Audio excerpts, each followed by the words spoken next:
Allahumma salli ala Sayyidina Muhammad. Allahumma salli ala Sayyidina Muhammad. Allahumma salli ala Sayyidina Muhammad. Assalamualaikum warahmatullahi wabarakatuh. Alhamdulillah, bertemu lagi kita di dalam Ta'lim Hadis. Hadis pada hari ini saya akan membacakan hadis yang bertajuk para sahabat berbuka puasa ketika perang. An Abi Sa'id Al-Khudri radhiyallahu anhu qala ghazawna ma'a Rasulillah sallallahu alaihi wasallam li 16 madat min Ramadan faminna man shama wa minna man afṭar falam ya'ib as-sha'im ala muftir wa la muftiru ala sha'im. Daripada Abu Sa'id Al-Khudri radhiyallahu anhu, beliau berkata, kami pernah keluar berperang bersama-sama dengan Rasulullah sallallahu alaihi wasallam pada hari ke-16 daripada Ramadan. Maka ada dalam kalangan kami yang berpuasa dan ada pula yang berbuka, iaitu tidak berpuasa. Orang yang berpuasa tidak mencela mereka yang berbuka, dan begitu juga sebaliknya, orang yang berbuka tidak mencela mereka yang berpuasa. Sahih Muslim. Ulasan hadis ini menunjukkan kepada kita bahawa para sahabat pernah berbuka puasa ketika berperang di bulan Ramadan. Ada di dalam kalangan mereka yang berbuka puasa dan ada juga dalam kalangan mereka yang berbuka dan mereka saling menghormati. Mulla Ali Al-Qari melalui analisisnya menjelaskan bahawa golongan yang berbuka puasa pada waktu tersebut adalah golongan yang lemah, manakala yang kuat akan meneruskan puasa mereka. Kata Ali Al-Qari, faminna man sham wa humul aqwiya wa minna man aftar wa humud du'afa aw khuddamul kubara. Dan ada dalam kalangan kami yang berpuasa, iaitu mereka adalah golongan kuat dan dalam kalangan sahabat, dan ada juga dalam kalangan kami yang berbuka puasa dan mereka ini adalah golongan lemah dalam kalangan sahabat, atau pada khadam kepada golongan pembesar mirqah al-mafatih. Manakala Al-Imam Ibn Hajar pula cuba mengenal pasti peperangan apakah yang dimaksudkan dalam hadis ini. Ini kerana hanya terdapat 2 peperangan sahaja yang berlaku dalam bulan Ramadan ketika zaman Rasulullah sallallahu alaihi wasallam, iaitu perang Badar dan pembukaan kota Mekah.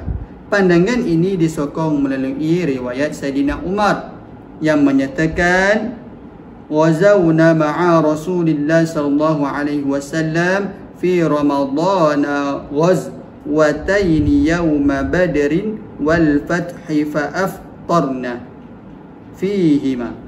Kami berperang dalam 2 buah peperangan, Badar dan pembukaan kota Mekah, bersama Rasulullah sallallahu alaihi wasallam pada bulan Ramadan, dan kami berbuka puasa pada kedua-dua peperangan tersebut. Jami' Al-Tirmizi.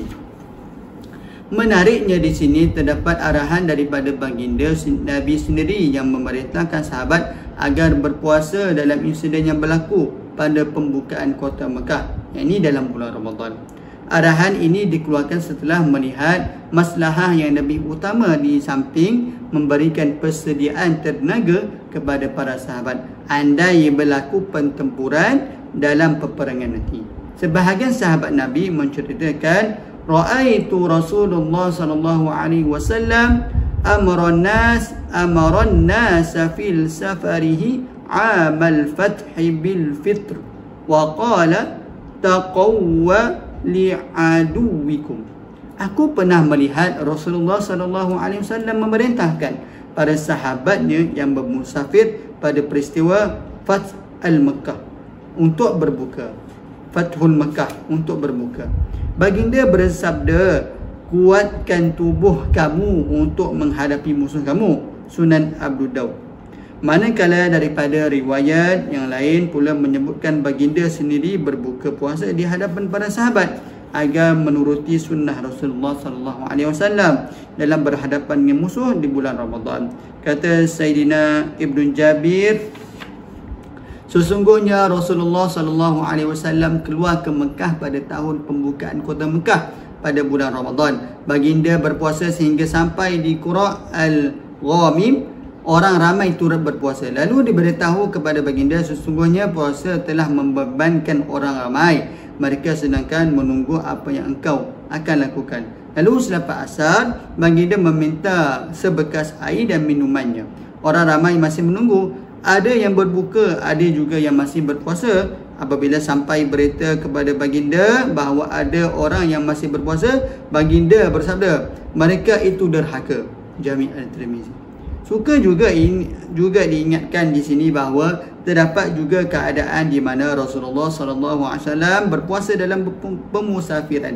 Baginda di bulan Ramadan, perkara ini diceritakan sendiri oleh Abu Darda yang menyatakan, kami pernah keluar bermusafir dengan Rasulullah SAW dalam bulan Ramadan di suatu hari yang sangat panas, sehingga ada dalam kalangan kami yang meletakkan tangan mereka di atas kepalanya untuk menahan bahangnya yang sangat panas.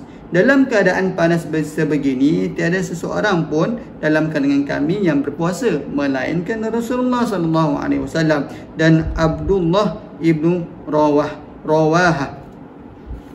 Riwayat-riwayat ini menggambarkan situasi yang berbeza yang berlaku dalam bulan Ramadan, saat para sahabat memerlukan tenaga untuk berhadapan dengan musuh dan ia adalah maslahah yang besar. Maka Rasulullah SAW memerintahkan para sahabat agar berbuka puasa sekalipun dalam bulan Ramadan. Namun andai sekiranya tiada keperluan yang menuntut, baginda sendiri pernah berpuasa dalam pemusafiran diri di bulan Ramadan dalam hari yang sangat panas seperti yang dinyatakan di atas.